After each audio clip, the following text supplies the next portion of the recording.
हमारे नए वीडियो आपको लगातार मिलते रहें।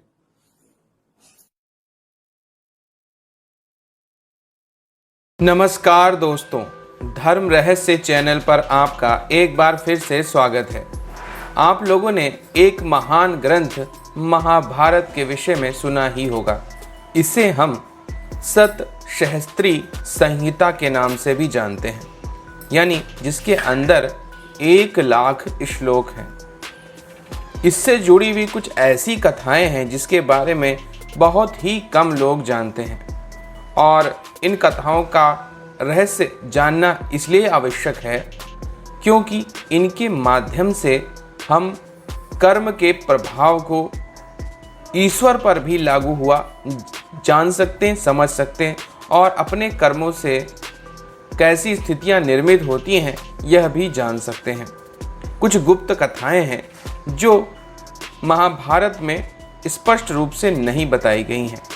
आज मैं उन्हीं छोटी छोटी कई कथाओं को आप लोगों को सुनाता हूँ, जिससे आप समझ सकें कि कैसे इस महाभारत में विभिन्न प्रकार के नए नए कर्म हुए थे।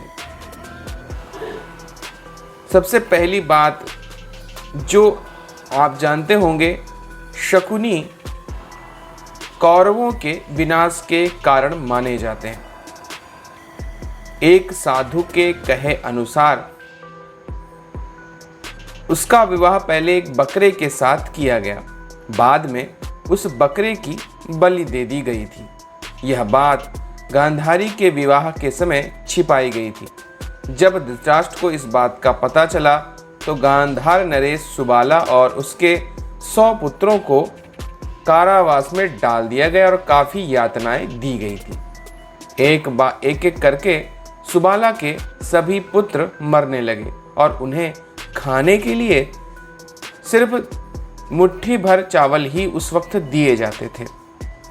सुबाला ने अपने सबसे बड़े बेटे शकुनी को प्रतिशोध के लिए तैयार किया। जब सब लोग अपने हिस्से के चावल शकुनी को देते थे ताकि वह जीवित रह सके और कौरवों का विनाश कर सके। मृत्यु से पहले सुबाला ने धृतराष्ट्र से शकुनी को छोड़ने की विनती की थी, जो धृतराष्ट्र ने मान ली थी। सुबाला ने शकुनी को अपनी रीढ़ की हड्डी के पासे बनाने को कहा था, और यही पासे कौरवों के वंश का विनाश का कारण बने थे। कहते हैं शकुनी ने हस्तिनापुर में सबका दिल जीता और कौरवों का वह अभिभावक मामा बना। उसने न केवल दुर्योधन को युधिष्ठिर के खिलाफ भड़काया, पर युद्ध का आधार भी वही बना था। इसी प्रकार एक वरदान की वजह से द्रौपदी 5 पतियों की पत्नी बनी थी। कहते हैं द्रौपदी पिछले जन्म में इंद्रसेना नाम की एक ऋषि पत्नी थी। उनके पति संत मौदल्य का देहांत जल्दी ही हो गया था। अपनी इच्छाओं की पूर्ति के लिए उन्होंने भगवान शिव की स्तुति की, और जब भगवान शिव प्रकट हुए तो वो घबरा गई और उसने 5 बार अपने लिए वर मांगा था।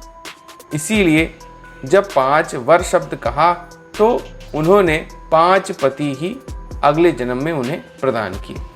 एक श्राप के कारण ही धृतराष्ट्र जो है वो अंधे बने थे।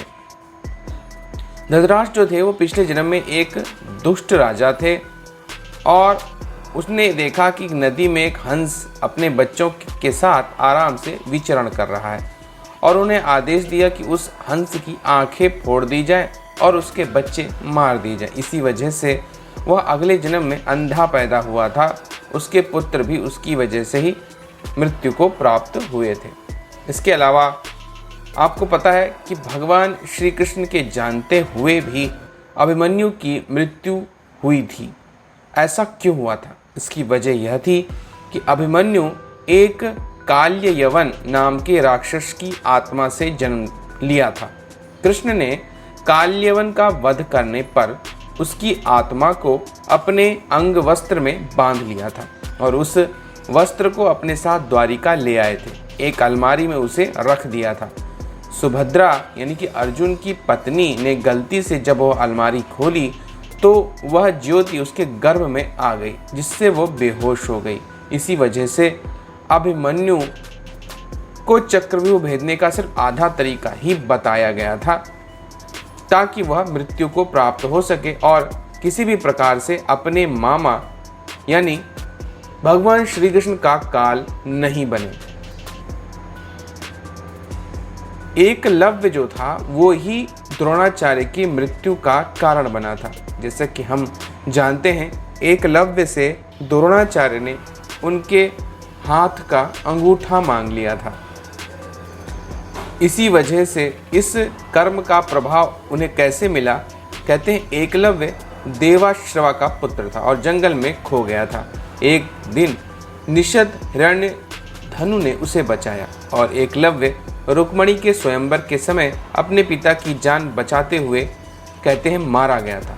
उसके इस बलिदान से प्रसन्न होकर श्री कृष्ण ने उसे वरदान दिया था कि वह अगले जन्म में अपने द्रोणाचार्य से बदला ले पाएगा।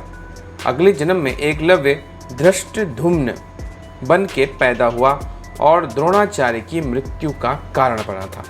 इसके अलावा कहते हैं पांडु जो थे, उनकी इच्छा से ही पांडवों ने अपने पिता के मृत शरीर को भोजन के रूप में ग्रहण किया था। कहते थे पांडु बहुत अधिक ज्ञानी थे। उनकी अंतिम इच्छा थी कि उनके पांचों बेटे उनके मृत शरीर को खाएं, ताकि उन्होंने जो ज्ञान अर्जित किया वह उनके पुत्रों में चला जाए। सिर्फ सहदेव के ने पिता की इच्छा का पालन करते हुए उनके मस्तिष्क के 3 हिस्से खाए। पहले टुकड़े को खाते ही सहदेव को इतिहास का ज्ञान हुआ, दूसरे टुकड़े को खाने पर वर्तमान और तीसरे टुकड़े को खाते ही भविष्य का ज्ञान हो गया। ऐसी मान्यता है कि पांचों पांडवों में सबसे अधिक हिस्सा सहदेव ने ही खाया था। हालांकि यह एक किंवदंती कथा है। इसका मूल अर्थ यह है कि सबसे अधिक ज्ञान की प्राप्ति अपने पिता से यानी पांडु से केवल सहदेव ने प्राप्त की थी, बाकी ने कम ही ज्ञान प्राप्त किया था, जिसे बाद में मृत शरीर को खाना जैसी कहानी से जोड़ दिया गया।